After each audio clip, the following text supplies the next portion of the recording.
বাবা, এই বাচ্চা তুমি তালি দিচ্ছ না, বের হয়ে যাও। আমার কাছে যারা আমার দোষমতি করবে তারা এই একটি ফল ফ্রি পাবে। বাচ্চারা লক্ষ্য করো, এই যে সম্মানিত সুধী সমাজ, জ্ঞানী সমাজ এবং বিজ্ঞ মহল, আপনাদের পিছনে কিছু কিছু 2 নম্বর ভদ্রলোক দাঁড়িয়ে আছেন।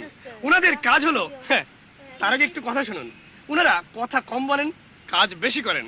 অতএব আপনার পকেটটি সাবধান, কারণ কখন আপনার পকেটটি মানি অর্ডার হয়ে যাবে আপনি টেরও পাবেন না। আমার পকেটটা আবার ঠিক আছে কিনা? জি জনাব, যে কথা বলছিলাম, আমার এই বাম পাশে দেখতে পাচ্ছেন একটি বটবৃক্ষ। এটি হচ্ছে পাপের বটবৃক্ষ। এই বৃক্ষের শাখায় শাখায়, পাতায় পাতায় যে ফলগুলো আপনারা দেখতে পাচ্ছেন, এই ফলগুলোর বিস্তারিত গুণাগুণ আমার এই মডার্ন আদর্শ চরিত্রলিপি বিজ্ঞাপনে লেখা আছে। বিজ্ঞাপনটি আপনারা গোপনে পড়ে ওপেনে প্র্যাকটিস করবেন। তবে জনাব, আমি কিছু কিছু ভাইদের বিনয়ের সাথে শুরুতেই একটা কথা বলতে চাই।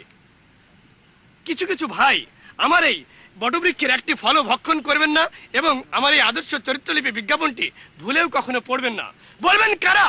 জনাব, যে সকল ভাইরা ওই মহান আল্লাহ তাআলাকে ভয় করেন এবং পরকালকে বিশ্বাস করেন, আর কি করেন, জাহান্নামে থেকে বাঁচতে চান, তাদেরকে অনুরোধ, আপনারা এই বিজ্ঞাপনটি পড়বেন না এবং এই ফল কখনো ভক্ষণ করবেন না। তাহলে আপনারা জানতে চাচ্ছেন, এই যে মিয়া ভাই, এই ফলগুলো তাহলে কাদের জন্য এখানে ফেরি করতে এসেছেন? জি জনাব, আমি চ্যালেঞ্জ করে বলছি, এই ফলগুলো মাত্র ওই সকল ভাইদের জন্য যারা এই ইহকালকে বিশ্বাস করে কিন্তু পরকালকে বিশ্বাস করে না, আখিরাতকে ভয় করে না, যারা মডার্ন, প্রগতিশীল এবং আস্তিক শ্রেণীর, মিয়া ভুল কইলাম, নাস্তিক শ্রেণীর লোকজন, তাদের জন্য আমার এই ফলগুলো। জনাব, জনাব, আমি চ্যালেঞ্জ করে বলতে পারি, আমার পাপের ফল ভক্ষণের পর আপনারা যদি ইহকালে সমাজের উঁচু তলায় এবং পরকালে জাহান্নামের নিচু তলায় পৌঁছাতে না পারেন, তাহলে কসম খোদার, উপরে আল্লাহ নিচে মাটি, আপনার গাল আমার চটি। কি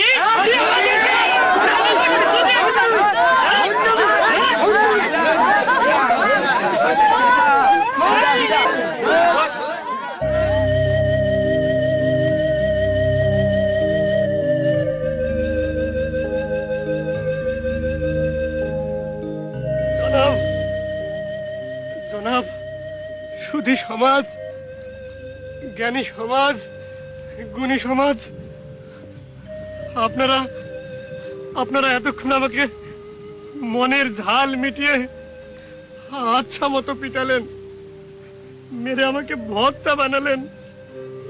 তাদের কাছে বিনয়ের সাথে আমি আমি একটি মাত্র কথা জিজ্ঞেস করতে চাই। দয়া করে কেউ মিথ্যা বলবেন না, সত্য কথাটুকু আমাকে বলবেন, সত্য কথাটুকু আমাকে বলবেন। জনাব, আপনারা কি বুকে হাত দিয়ে বলতে পারবেন, জীবনে কখনো আপনারা তোষামতি করেননি, চাটুকারিতা করেননি, সুদ খাননি, ঘুষ খাননি, গর্ব অহংকার করেননি? বলুন, আপনারা সবাই নিশ্চুপ হয়ে গেলেন কেন? গীবত করেননি, চগলখড়ি করেননি, চাটুকারিতা করেননি, আপনারা মানুষকে ঠকাননি, আপনারা কি ব্যবসায় ভেজাল দেননি, ওজনে কম দেননি?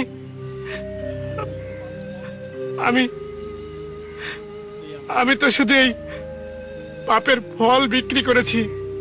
এই পাপের ফল ফেরি করার জন্য আমার যদি এই শাস্তি হয়ে থাকে,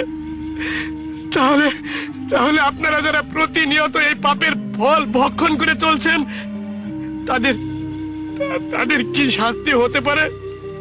সেই হাসরের ময়দানে পরকালে তাদের কি শাস্তি হতে পারে, তারা কি একবারের জন্য ভেবে দেখেছেন? একবারের জন্য কি তারা ভেবে দেখেছেন? জনাব, আমি এই কান ধরে তওবা করছি, আমি আর জীবনেও এই পাপের ফল বিক্রি করব না। তাহলে কি আপনারা আমাকে কথা দিতে পারবেন যে আপনারা আর জীবনে কখনো এই পাপের ফল ভক্ষণ করবেন না? বলুন, পারবেন? আমাকে কথা দিতে পারবেন? বলুন, দয়া করে বলুন, চুপ থাকবেন না, বলুন।